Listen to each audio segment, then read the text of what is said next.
Hey everybody, welcome back to another review with me. I am your host Maxine and we are reviewing Married at First Sight season 20 episodes 7 through 9. We're doing all three today, right now.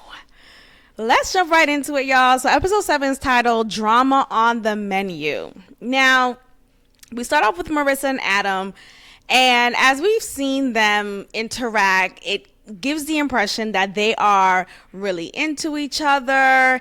It's super vibey, dude. You know how he does that vibey. Marissa even calls him emotionally mature. Adam, he puts on a good representative. And I say that because he says the right things. So he says something about how when he was back when he was in high school, that he always wanted to get married. He always wanted to have a relationship that was committed. And so he just looks good on paper. He presents himself to be just this catch. But I feel like, as it's been revealed in, was it episode 9, he lacks depth. He lacks that deepness that you need with someone in order to really develop and sustain an emotional, substantive relationship. So she says that she gets nervous when she drinks around him because we know that he doesn't drink. And I'm noticing that, here's the thing. A lot of us are social drinkers. And I think what we're seeing is just her socially drinking. But I do wonder if this is her drinking all the time. You know what I mean? And I wonder if he's going to use that against her at some point. He hasn't brought that up, but it's just, I'm just trying to think ahead. Adam says that, yeah, he would have hit her in college. Like if they had met at that time, he said he would have found her attractive then and he would have been with her. Again, I feel like he is performative. Now that's the major word for these episodes, because we know how that made Mecca feel, and we'll talk about that in a bit. But again, I think Adam, he comes off very performative. He comes off like, I'm going to say the right things. I am this catch. I always want to be in a relationship. All these things. Like, okay, like what? Tell us more. Tell us about why your family didn't show up for you. And look, I know we're in a day and age in which a lot of us cut our families off, right? I'm not talking to my mom. I'm not talking to my dad. I'm not doing, that's a thing that has been normalized in the last year, I would say, especially prevalent in this media space that we're in. But I do feel like Adam has something to do with the downfall of his familial relationships. I'm just saying. Now we get to Mecca and Belle. Mecca saying that he has become more affectionate with Belle, and he noticed this has happened ever since he said to her that he thinks she is more into him than he is into her. And he said that he noticed that Belle has pulled back from her physical affection. And I don't blame her. If someone is telling me that I am more into him than he is to me, I am going to fall back. Now, I don't think it's a matter of playing games. I think it's a matter of, you're not going to play me. We don't have to play games, but you don't have to play me. So if you want me, come and get me. If you want me, make that known, but I'm not going to make the first move anymore. You're going to have to initiate. He said himself that if he didn't initiate a kiss, then they wouldn't kiss all day. And I'm like, you know what? Shout out to Belle. Shout out to her for having the discipline and the wherewithal to be like, you know what? I'll chill back, because she has said repeatedly she is very attracted to him.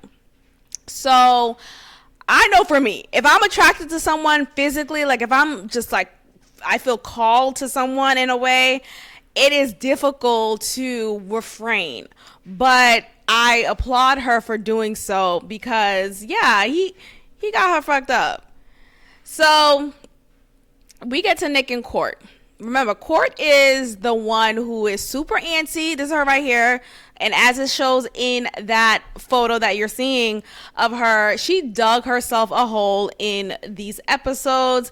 I feel like with Court, she is the problem, and that's it. Now, Nick, I think he lacks depth too, just like Adam. But I think Court is annoying. And I'm saying Court instead of her full name, Courtney, but y'all know who I'm talking about. Court says that she had non-pleasurable relationships or non-pleasurable sexual experiences in her past relationships. She said that she never felt like she was truly loved. She never felt like she had a loving relationship. And I feel sorry for her. I feel sorry that she experienced that. She would say like, yeah, her longest relationship was 3 years, but they never met her family. It seemed like they never really infiltrated her life. And I wonder why that is. And I feel like she was kind of downplaying her relationships too. So I'm wondering, were these like actual boyfriends of hers? Was she just in situationships? Like, what does that look like? Nick is asking her, do you really want this? Like, do you really want this marriage, this commitment? And she gives that typical answer that everyone gives. I wouldn't be here if I didn't. No, that's not true. That's not true. Like, we could sign up for things and then realize, oh crap, I don't really want this. Or, oh crap, I'm not ready for this as I thought I was. So I think that is a question that she should have at least reflected to us in the confessionals, like one-on-one, and been like, you know what, maybe I don't want this, or maybe I I bit more than I could chew. We get to a group dinner, y'all.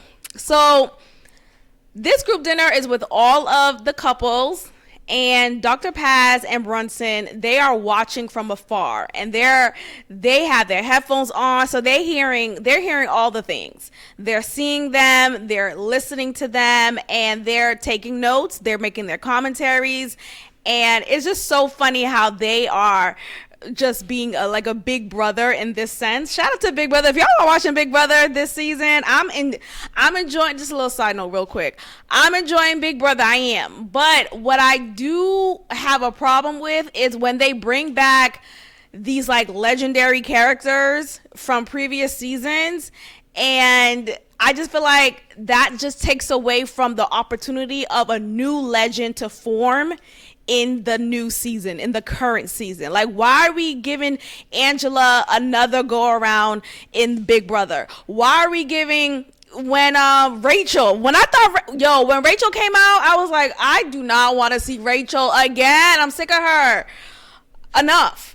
And then we had Survivor legends on the like, what are we doing? This whole cross promotion thing, I'm not into it. But nonetheless, I'm a loyal watcher, so whatever. Anyway, let's get back to the show. So Adam walks into this group dinner and he's wearing this funky shirt. And I say funky in a sense of like, what are you doing? Like, why are you wearing this? Like, what's going on? He's wearing this like Hawaiian it's like you wear like if you're out of the country. And he's bare chested underneath.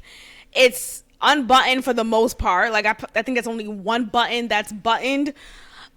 He's wearing this hat and there's like feathers on it, so he's obviously looking for attention, and that's really Adam in a nutshell. He is looking for attention, and I think the best way to handle him is to like either ignore him or maybe give him a quick compliment and move on. Don't stay on him too long, because that's what he wants. And I feel like people like him, typically you'll experience that with like younger people, young kids. I forget his age, so I'm sure he's relatively young. But nonetheless, like, grow the fuck up, okay? So he's wearing this funky ass outfit. Brunson's calling him out on it, talking to Dr. Paz about this. And he's just saying how, yeah, it seems like Adam wants to get a rise out of people. It seems like he's not serious. It seems like he's just in it to get attention. We get to Court and Nick. So they walk into the dinner together. They're holding hands. But as soon as they see everyone, they drop their hands. And that tells me a lot. It tells me that, okay, cool. They're taking on they were given an assignment after their session with Dr. Paz to like do minor non-sexual, flirtatious moments, activities, interactions with each other to build that level of intimacy. And they could say, hey, we did hold hands. Look, check our box. But it's not genuine. It's not heartfelt. It's not anything. Because why are we dropping our hands as soon as we see people? It's like, ooh, we got caught holding hand. Let's let go. That's what it's giving. It's just giving very childish. And I see it more on Kourtney's end than I do on Nick's end. I do still think Nick needs a lot of like, who am I, retreat, solo adventures. But ultimately, I think Court is just a weirdo. I think that's just what it is. I think she's a weirdo. I think she needs help with emotional unpacking. I think she needs help with being vulnerable, being an adult. I think that's what it is. I think that's what it is. She needs help with being an adult and standing in her own decisions. Because we'll get to that, y'all. Anyway. She's just annoying me. Nikki arrives, but she arrives alone. There's no Sean by her side. There's no Sean rubbing up on her, trying to get a 69 out of her. She is walking alone, and she looks great. She's a beautiful woman. She says that Sean had a work thing, and he will arrive later. The therapists aren't buying it. They apparently went on a double date with Belle and Mecca the night before, and they had a spat during this double date, and we'll talk about that in a moment. She tells Caitlyn that her and Sean have been having conflicts, and it's just been a repeated situation between them, one with many conflicts involved. Sean finally arrives. He doesn't greet. I think it is awkward, but he's not necessarily being rude, but he doesn't go out of his way to greet his wife. He doesn't go out of his way to hug her, to kiss on the cheek. None of that. It's like they're just colleagues. Literally. And that is the description of them. They're colleagues. They're colleagues, especially the way that they articulate themselves, the way that they talk about their marriage. I was about to say love. Ain't no love there. But the way that they talk about their marriage is like a business partnership. Tori talks to Michelle, and she tells her how she's an avoidant. And I guess she's referring to her closing up after having sex for the first time with Felipe. Nick tells Sean that the communication between him and Kourtney is great. It's amazing. And it's like, Nick, what? Nick, are you in this marriage or not? Like, are we in the same marriage? Like, what are we talking about? You and Kourtney have great communication?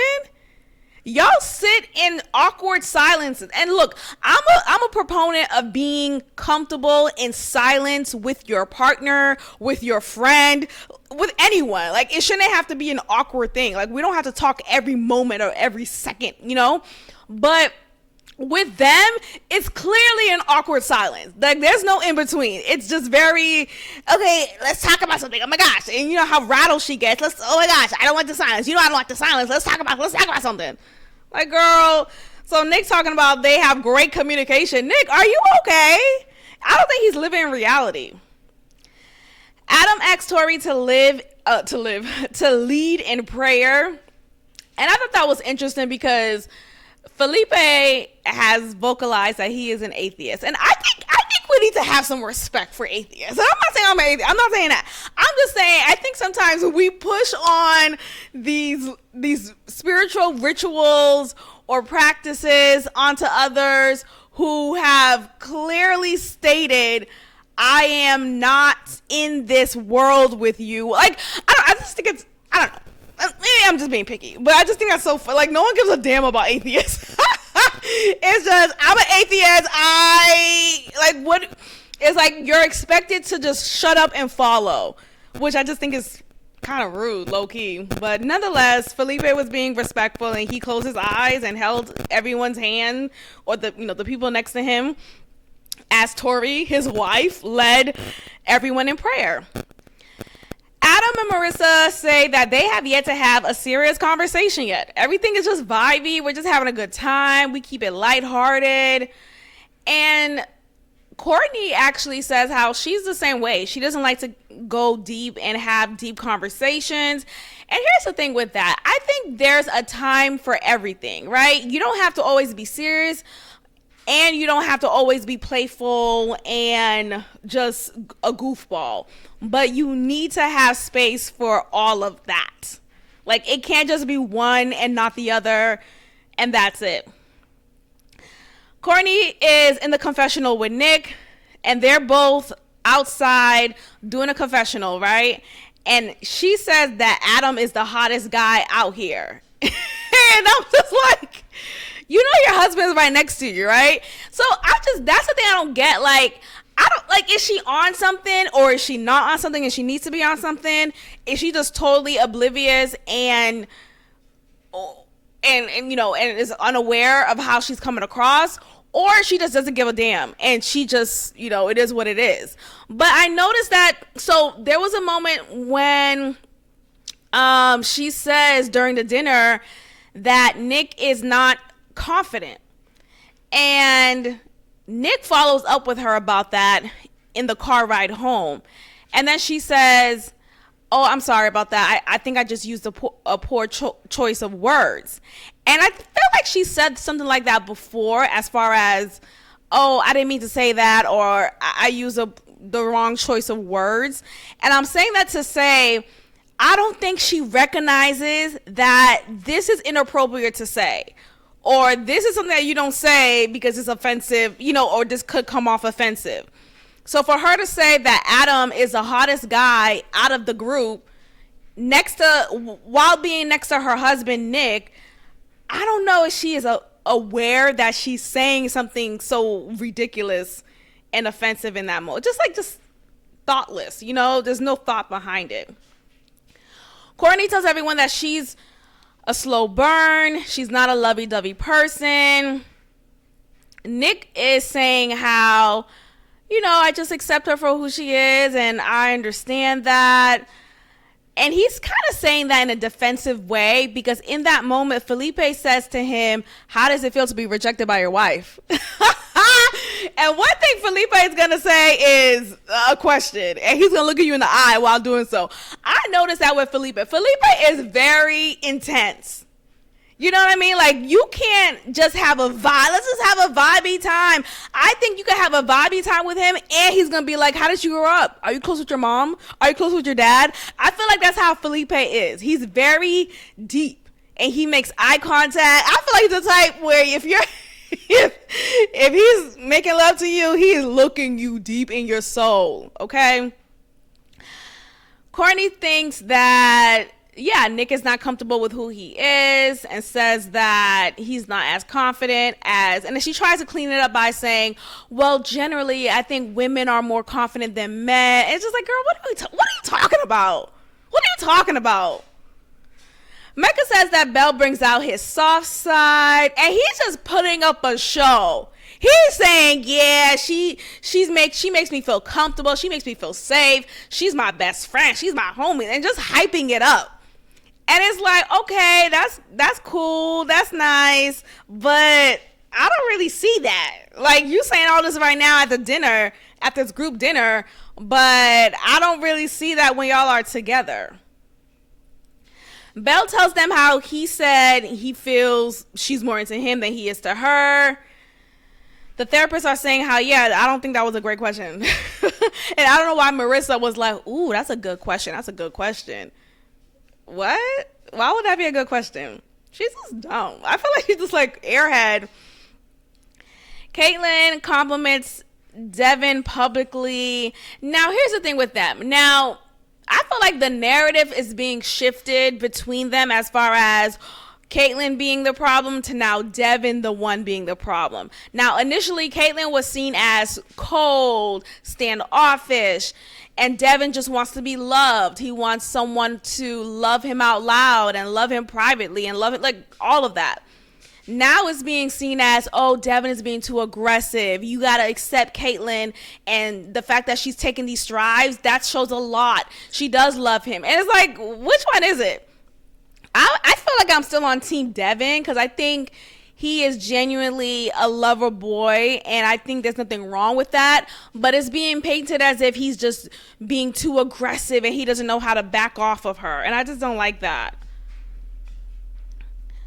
Nikki whispers to Sean, and she says how she doesn't know how she could talk about him without embarrassing him, because she knows it's going to be her turn, right? It's going to be their turn to talk about their marriage and what's going on. We get to Felipe and Tori. Felipe is saying how he's committed to winning her over. He is smitten by her. He really likes her, and I feel that is genuine. Tori says to everyone how they got intimate, but she felt this overwhelming sense of just pressure or panic because she was so vulnerable. She says in the confessional that she is a self-sabotager, a self-saboteur. She wants to slow down, and she told him, after they got intimate, she wants to slow down, and he is receptive to that. Of course, he's going to follow suit. And she compliments him for being reassuring, or for just being understanding, really. But Felipe is worried that the passion will fade between them. And I think that says something about the types of relationships he's been in.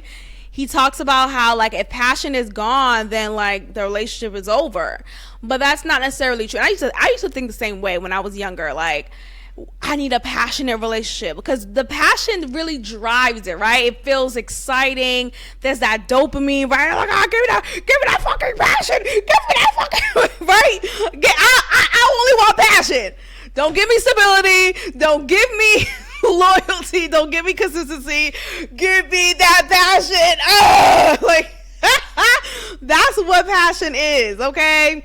But, right, that's not always healthy. You gotta have you gotta have your ebbs and flows. You gotta know how to work through conflict resolution. You gotta learn how to be with someone. It's not only sex and sex. I mean, it could be, but that's my ADHD coming in. Anyway, the point is, relationships ebbs and flows, and you may find relationship ebb and flows, right? So you may find yourself really passionate one moment, and then you're going through a moment of just like, oh, I'm chilling, but that doesn't mean the love is not there. So then we get to Nikki and Sean. Sean tells a story of what happened between them the night prior when they went on the double date. He's saying how he wants, so during this double date, he's saying how he wants to provide Nikki a soft life. Like, I want to give my wife a soft life. And y'all know what soft life mean, right? My wife don't have to work.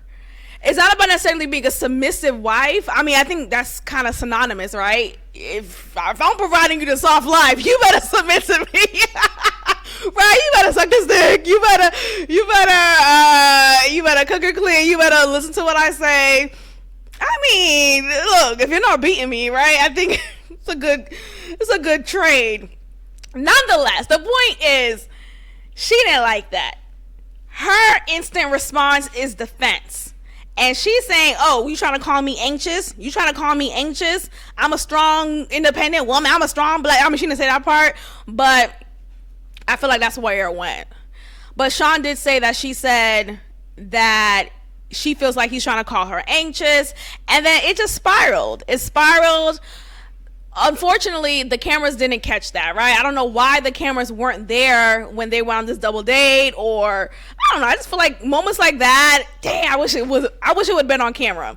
But I do believe what Sean said. I do. I feel like Nikki, just her prototype, just her prototype alone, she fits that reaction, right? She's a successful black woman who is making six figures, who has these high expectations of what she wants in her partner. Pretty unrealistic expectation, if you ask me. And I'm not saying this to say, you're in a scarcity mindset. No, I'm just being a realist here. Nonetheless, she is trying to downplay or not cop to what Sean is saying. Then we get to everyone else's commentary, right? So what's his name? Devin. So Devin is trying to give some feedback here. He's saying how, look, both of you guys are the same people.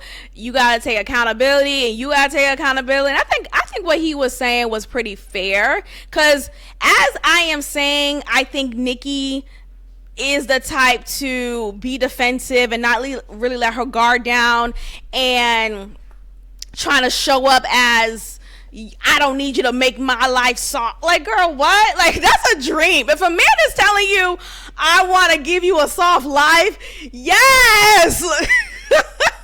Hello? If I don't have to go to work to survive in this world, in this society, yes, whatever you like. Hello? And this is coming from someone with multiple degrees. Sorry, I'm hot. This is coming from someone with multiple degrees, okay? I still would say yes. Soft life me, please, okay? Shit. Anyway, as Devin is giving this advice, this sound advice, Sean don't give a damn. He's on his phone. And you can see it because there's a reflection of his phone on his glasses. And it's just like, nigga, what are you doing? That's so rude. No one else was on their phone. No one else was on their phone. Everyone else was like being receptive. Everyone else was being present. And I think this is a lot about Sean. I think it tells me that he is someone who doesn't like to be told anything. He needs to be the one who says it all, knows it all. He said some sound advice to, what's her name? Courtney.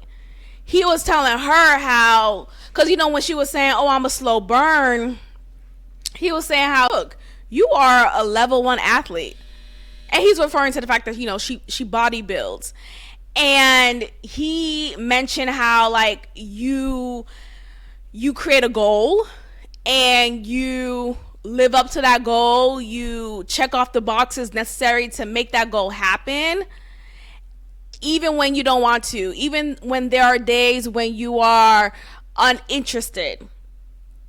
And it was just like, really, wow, it was so profound. Like, I think he just likes to be heard.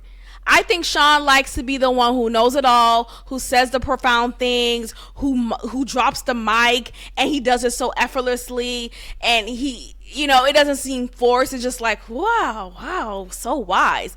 And he is wise. Don't get me wrong. I think he has a lot of great words, right? But you need to be receptive to other people. Like, you're not the only person who could teach and receive something. You could also be the student. You could be the student. Anyway, so we get to a part when Nikki starts talking and she's recalling another conflict that they had. Remember earlier on, they had a conflict at the airport, and of course this wasn't caught on camera, but they talked about it in a later scene. And she said the comment that, so she said a comment that her being 5'5" and towering over him. And everyone was like, come on, that wasn't okay. That wasn't okay. Literally, everyone was having his back. And he's saying back, like, just letting her have it. Now, her defense was, no, I'm not saying it I'm not trying to say it in this rude way. I'm just saying that was what he was saying. Like, you know, nonetheless, she said it in a way that was rude and disrespectful and I think insensitive. And of course, everyone caught on and had Sean's back. That episode wraps up with Nikki telling Sean how she feels like she has low confidence between them and there's really nothing else that can be done to build this relationship back to where it needs to be. Sean tells her, okay, then you should leave. If you don't feel like this could grow and this could get better, you should leave then. So that episode wraps up with her leaving, packing up a few of her things, and either staying, I think she actually left the apartment. But while she's packing, he's asking her if she could stay and giving her just the explanation of, like, you know, when times are rough between two people and they stick it out, there are more natural conversations. Like, he talks in a TED Talk professional, I'm gonna give you this lecture type of way. And yes, what he's saying is correct. It's profound, it's deep. You could take notes, but it's not heartfelt. Just like she said in a previous episode, it's not heartfelt. Just be like, baby, I want you to stay. Just say that. You don't have to say, when two people are in conflict and when they choose to stay, there are more opportunities of reconciliation. Like, Sean, why are you talking to me like this? I'm your wife. Just tell me, baby, I want you to stay. I'm going to miss you. Just and say it like that. I'm gonna miss you. You don't have to be grammatically correct. Say it like that. So we get to episode 8. It's titled Romantic Sparks and Question Marks. So we see Caitlyn and Devin. They're on this paddle day. They seem to be growing in their synergy. Tori and Felipe, they have brunch with Felipe's parents who came over to their apartment. And Felipe again is saying how he fears the passion will run out between them. Mom is coming across very supportive, as well as the dad. So it seems like it's just a great vibe between all of them. Court and Nick are in the kitchen, and he's trying to make a comparison to Keanu Reeves. And Court is like, who? He's like, Keanu Reeves. Who's that? Who's that? Girl, I wrote down big red flag. Huge. What do you mean I know who Keanu Reeves? I should have added him as one of the pictures here. Girl, get out of here. She's like, oh, I don't watch much TV. What are you talking about? Even if you know Keanu, even the name itself, you could, let's say if you just got his face confused with someone else, that name itself, you should already know. Like, what are we talking about? Everyone knows Keanu Reeves. Nick doesn't know where he stands with her. So it's like, what do you say? I think sometimes Nick, not even sometimes, he's just so fake. He's just inauthentic. Just the other day, he talking about, yeah, me and Courtney, we have great communication. Now he's talking about he doesn't know where they stand. Which one is it? Court gets emotional when she talks about her past relationship. She says again how she hasn't been loved. And I really want to understand more about that. So maybe we'll get into that later on in future episodes. We got a scene between Nikki and Sean. They're having a therapy session with Paul. Nikki is saying how she doesn't feel valued in this relationship. She doesn't feel heard. She doesn't feel just respected. Paul calls out Sean and says how, like I said, how he gives this dissertation type response. He comes off very mechanical. And eventually they learn how to talk to each other. And Brunson is literally Paul Brunson. He's literally walking, like he's coaching them through on how to communicate, and it seemed like it was effective. But ultimately, I just don't buy it between them. I think they just like, look, let's not be nasty towards each other. Let's just make it work. But we're gonna say no on decision day. Cameron and Michelle, they have this painting day, and as y'all can see one of my pictures, you see an image that's not Cameron and Michelle. Wrong person. But there was 2 painting days in this episode, so that's why I got that confused. Nonetheless, Cameron and Michelle, they have this painting day. Michelle saying how she wants a man who makes at least $150K. Who are these men? What are we talking? And she's saying this to a man who is a community college basketball coach. Where is $150K? What, girl? It's like, why would you even say that to him? Like, was she trying to emasculate him? I wonder. Like, I think she does these passive aggressive things, and then, oh, I just realized, there are more things in life than $150K. Girl, you know damn well a community college basketball coach is not making nobody $150K. So why would you even say that to him? So Cameron is feeling shitty. He's feeling shitty. And I felt bad that he feels that way, because here's the thing. Though he may not make 6 figures, that doesn't mean what he does for a living is invaluable. It doesn't mean that he doesn't bring home enough money to survive in this world. Like, I think I feel like it eats away at the insecurities of a man, of anyone really. And I just hate when money talk gets to this point. Michelle then reassures him, and I just feel like, why did you need to say that in the first place? Like, what is that about? So, and I'm saying this to say, remember in the earlier episode, she learned from her friend, well, from one of his friends, or yeah, his groomsmen, that he played against Steph Curry. And when she learned this, while she was sitting and talking to Cameron, she tells Cameron that Steph Curry is one of her crushes. Who? Steph Curry? Ayesha Curry's husband, Steph Curry? When is Steph Curry anyone's crush? Who? Girl, bye. So I'm saying that to say, I think she is immature in that sense. Like, she wants to get a rise or sometimes, I don't know, this little Adam energy there. I think she has something going on with her where she needs to kind of get at you, kind of poke at you, and then, oh, I'm just, you know, I'm gonna reassure him. But we're gonna get back to her in a moment, because she does something else later on that I feel like she does in a way to poke. We get to Mecca and Belle. Belle keeps telling Mecca to take the lead, be a man. She didn't say that part, but she just says, you know, take the lead, I will follow. Mecca talking about he has sexual anxiety. Huh? You what? What? That right there is a red flag. What are you talking about? What are you talking about? No, what are you talking about? I would have been like, what are you talking about?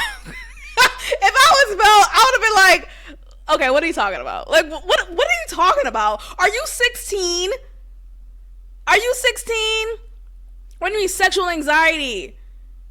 Now, look, if he shared with her he had a traumatic sexual experience when he was younger, then there's some context there. Then there's some understanding. But if you're just saying this randomly, I have sexual anxiety, are you avoiding having sex with this woman because you don't like her like that? Is there something else going on? There's some speculation, y'all, that Mecca is not all the way straight.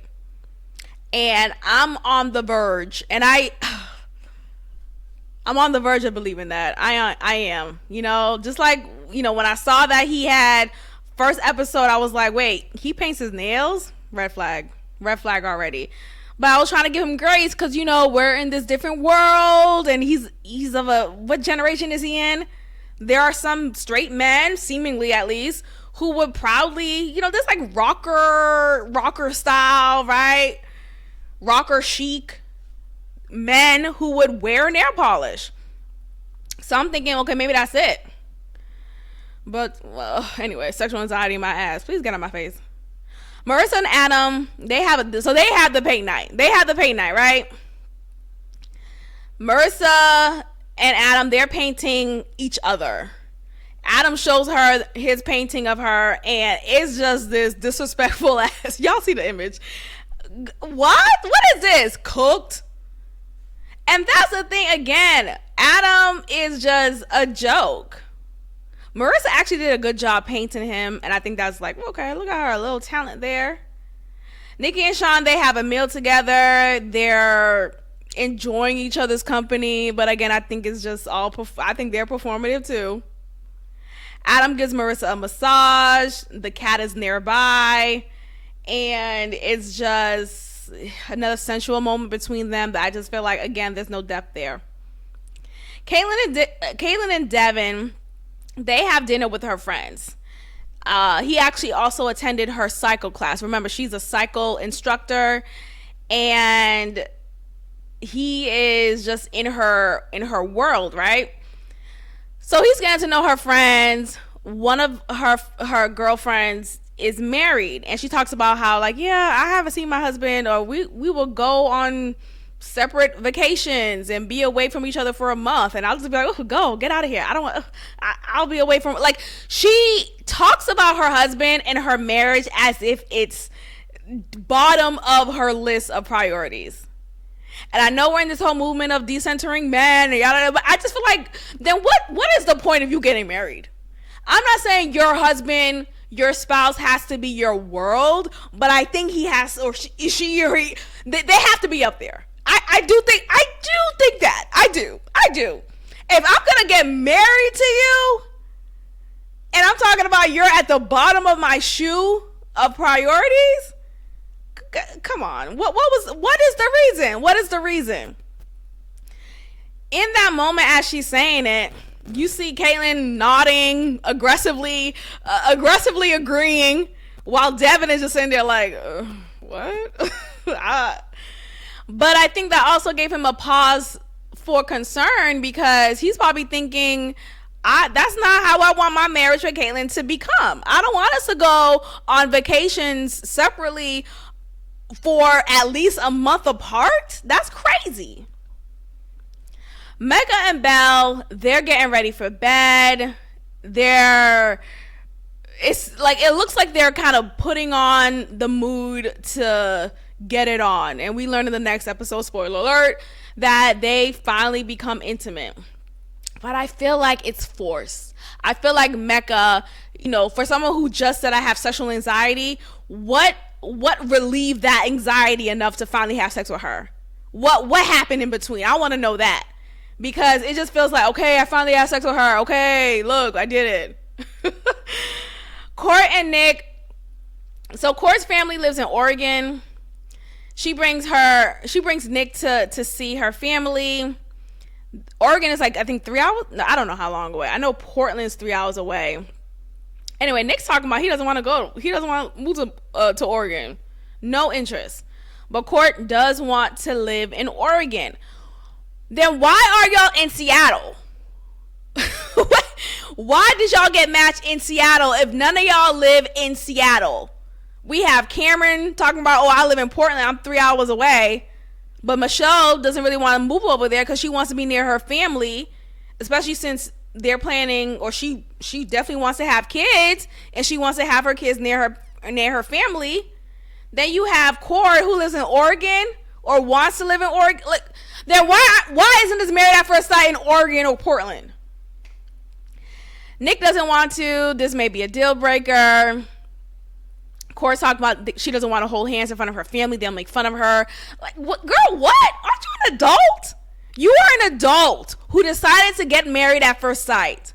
You don't think your family, if you feel like your family is making fun of you holding hands with your husband, what do you think they were doing when you told them that you're going to get married at first sight?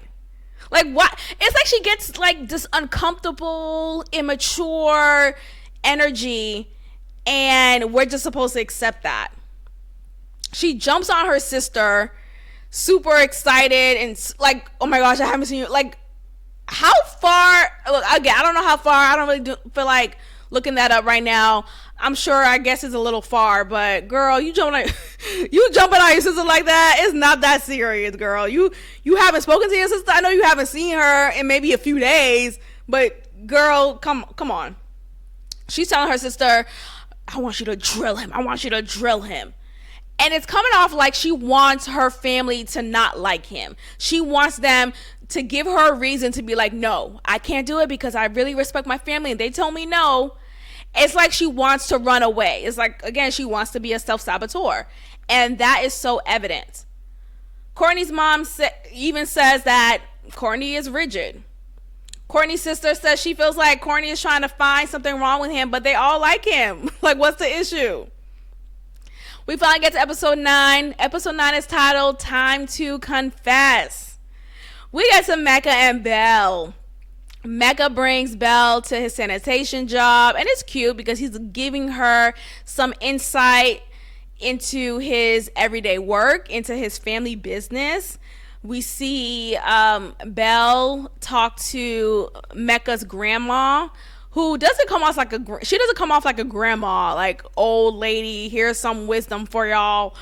She comes off like a really strict businesswoman. I feel like she probably lacks that warmth that Mecca probably needs from a woman, especially for him to feel like he could trust and grow and be soft and vulnerable with the woman. he should have had that experience from an elder, a female elder in his life, but unfortunately he didn't. Mecca doesn't feel sex made things serious between them. Yep. Now we get into this group therapy, y'all, and this is a good move from Mavs. I really like this move here. So Brunson calls out Adam. He calls him out, and he calls him out on what he's wearing, and he's saying this to say that you are a big deflector. You use your humor and your attire to deflect from being serious, from having intimate, in-depth moments, and that's something that you need to work on, basically. He asks, when's the last time you had a deep convo? They can't answer. Have y'all talked about Marissa's upbringing and her lack of relationship with her father? they didn't. Right? He knows nothing. Marissa then talks about her dad and how he's hurt her in just not being there, not having a solid relationship with him. She starts to get emotional, and then instead of just like simply comforting her and holding her and, you know, say it's okay, I'm here with you, whatever you need, you know, something like that, he cracks a joke. And then he gets defensive when Brunson calls him out on that. He says, I'm just trying to lighten her up because she's emotional and she's put on the spot here.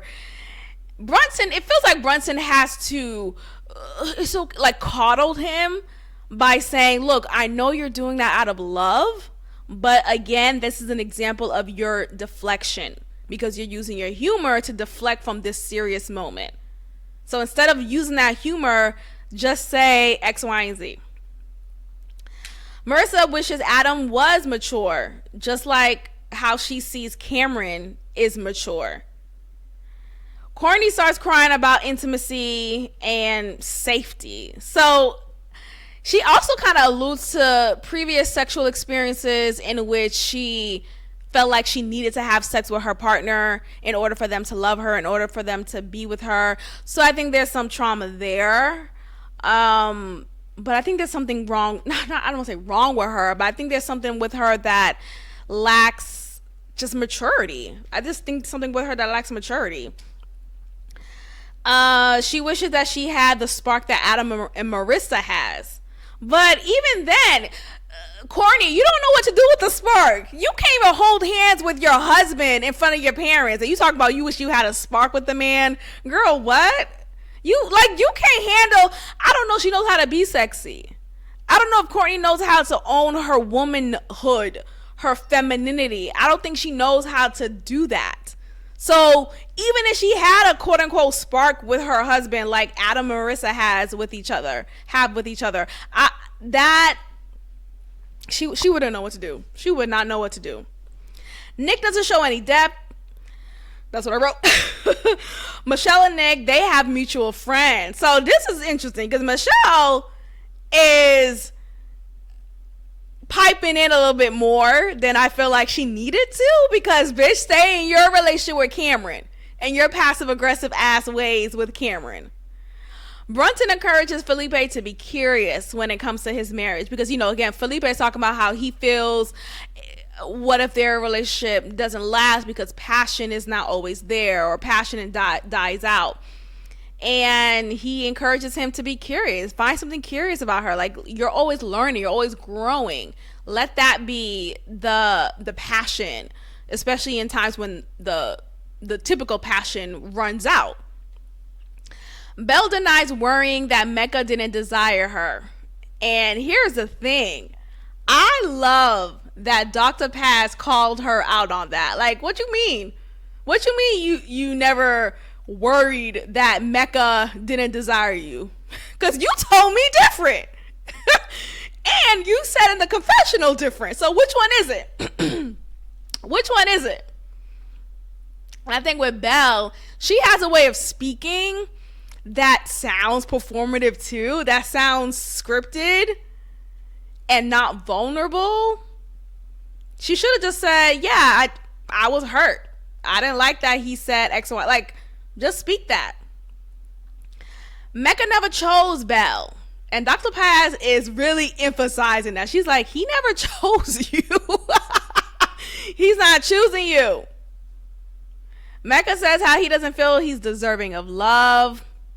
And Dr. Paz really gives it to him in a gentle way, but she pretty much explains that further. She explains how his biological mom didn't give him the love that he needed. His stepmom didn't give him the love that he needed, and neither does his grandma.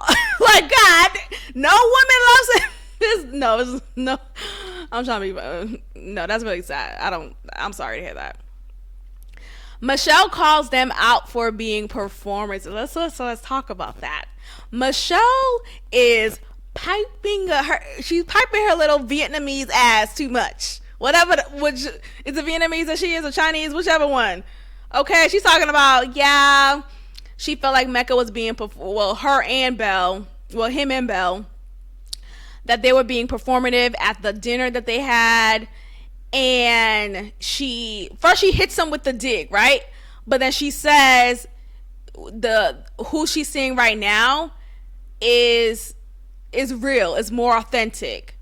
And I just feel like, okay, watch your tone, bitch. Watch your tone, because who you talking to? Ain't nobody ask you for your opinion on. I mean, granted, this is the show. They do talk about everyone else, but I felt like she came off a bit judgy, and it seemed like she was on her high horse, because comparatively with everyone else, it seems like her and Cameron are the strongest. It seems like they're the strongest. And then we also learned that her and Cameron had sex also.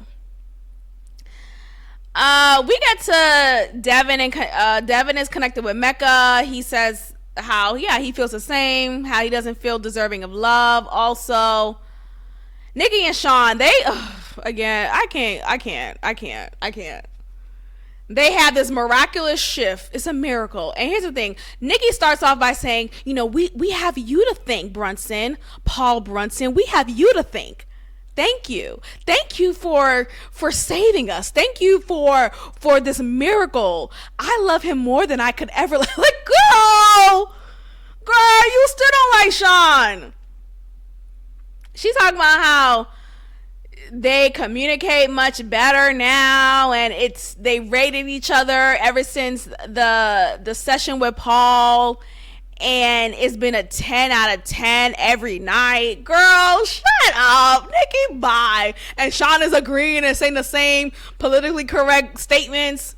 I'm not buying it. Neither does Nick, neither does Michelle and Cameron. They all say that they feel like there's no love between them. There's no emotional connection. There's no love at all. It seems very contrived and fake. Devin's light has been diminished. He feels like he may lose himself in this process. Caitlyn is the cause of, I wrote down, is she the cause of this? Yes, the answer is yes. Because now the narrative, like I said, is shifting to, he's being too aggressive. He's being too aggressive and wanting affection and physical intimacy, just like on some non-sexual way, right? And she likes a calm man. So he's trying to fit her box while she's giving him these crumbs. And I think that's whack. So, but before we continue, so I want to get back to Michelle. So Michelle Michelle says she has mutual friends with Nick. And she says how those mutual friends are goofy and playful and just like jokesters. And she said that to say Nick is similar to them. Like, he has a jokey personality. But Courtney doesn't see that. She doesn't see that. And there was a moment when the therapists are asking Nick to give us more. Like, don't give us these productive or these produced responses. Give us just you. Give us your real. So Michelle chiming in and giving her take on who Nick is, again, is an example of Michelle. Girl, back up. Back up. Yes, granted, I agree. Mecca is performative, and Belle too, if you want to keep it a buck. And Belle talking about, oh, I never worried that he didn't desire me. Girl, what? You said it twice. So we get to a part between them. They say, you know, if today was a decision day, what would your answer be? The couples who said yes are Cameron and Michelle, Tori and Felipe, and Adam and Marissa. Everyone else said undecided. Caitlyn says she needs a massage. Sorry. She says she needs a massage as they're on their way back to their apartment.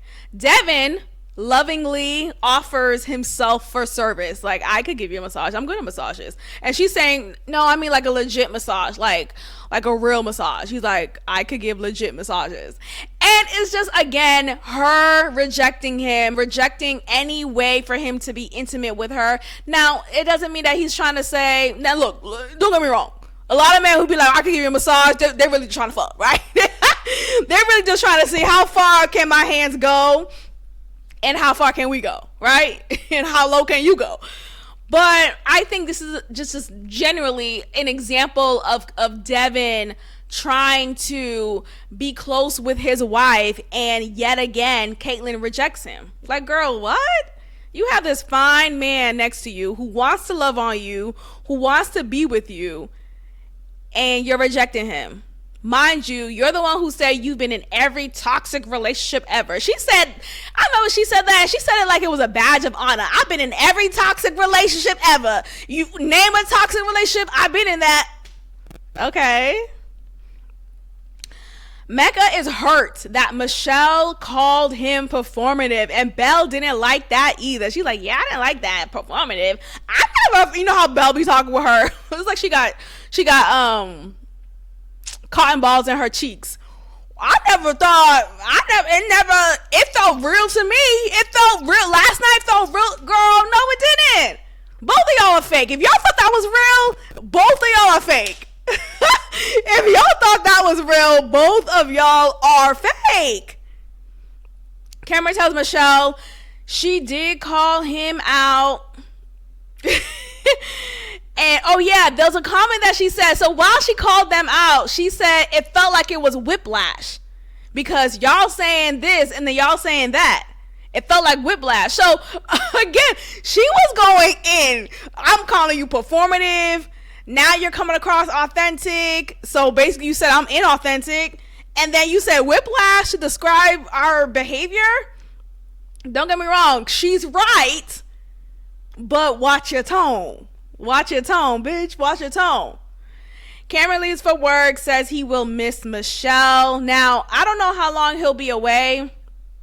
And I wonder how this is going to affect their relationship. So, yeah, that's it, y'all. That was episode 7 through 9 of Married at First Sight, season 20. Let me know your thoughts down below. Leave a comment, like, hype up the video, subscribe, tell a friend to tell a friend. And I'll see y'all next time. Bye.